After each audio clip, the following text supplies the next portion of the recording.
မင်္ဂလာပါတေးတို့ရေဒီခါမင်ကမြင့်သေးလေးတွေအတွက်ကိုကစကင်ကဲကိုပုံမှန်သုံးနေတယ်ဒါပေမဲ့ကိုယ့်ရဲ့အသားရကြည်ရင်မလာဘူးပြီးတော့မတိတာလာဘူးဆိုလို့ရှိရင်မင်ကဒီလိုမျိုး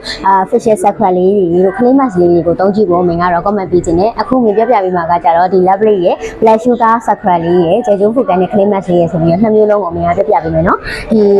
black sugar secret လေးရဆိုလို့ရှိရင်သူကမျက်နှာပေါ်မှာရှိတဲ့ဆဲတိတွေကိုဖယ်ရှားပေးပြီးတော့အသားကြီးကိုနုညံ့ချုံပေးစေရဲ့နှာခေါင်းနဲ့မေးစိတ်တစ်ဝိုက်မှာရှိတဲ့စားဝက်ခြံတွေကိုတက်စင်ဖယ်ရှားပေးပြီးတော့အသားကြီးကိုလည်းပုံမကြည့်လင်လာစီပါရဲ့ရှင်အောက်ကဒီကျေကျူးဖုတ်ကန်နေလေးကကြတော့သူကကျေကျူးဖုတ်ကန်နေပါဝင်တဲ့အတွက်ကြောင့်မို့လို့ချွေးပေါက်တွေထဲမှာရှိတဲ့အစီပိုတွေအညစ်အကြေးတွေဆဲတိတွေကိုအတွင်းလုံးထိအတွင်းထဲထိပေါ့နော်အနက်ဆိုင်ဆုံးတန်းနေဖယ်ရှားပေးပြီးတော့ချွေးပေါက်ကြရာတွေကိုလည်းတသားစီရဲ့အသားကြီးကိုလည်းတင်းကြည့်လင်လာစီပါရဲ့ရှင်ဒီနှစ်မျိုးလုံးကိုတစ်ဖက်ကိုတစ်ကြိမ်ဒါမှမဟုတ်နှစ်ကြိမ်အသုံးပြုပေးလို့ရတယ်ဒါပေမဲ့ကိုကမျက်နှာအသားကြီးအရန်၆တက်တဲ့သူဆိုလို့ရှိရင်တော့တစ်ဖက်ကိုတစ်ကြိမ်ပဲအသုံးပြုပေးဖို့မင်းကတော့ comment ပေးခြင်းပါတယ်ဗာလီပဲလို့မင်းတို့ရဲ့ Mandalay မြို့ရှိဘက် channel 45နဲ့တရားကိုအီတောင်မှာရှိရဲ Collection Cosmetic House လေးကိုတတိယပြပါရှင်ကျေးဇူးတင်ပါတယ်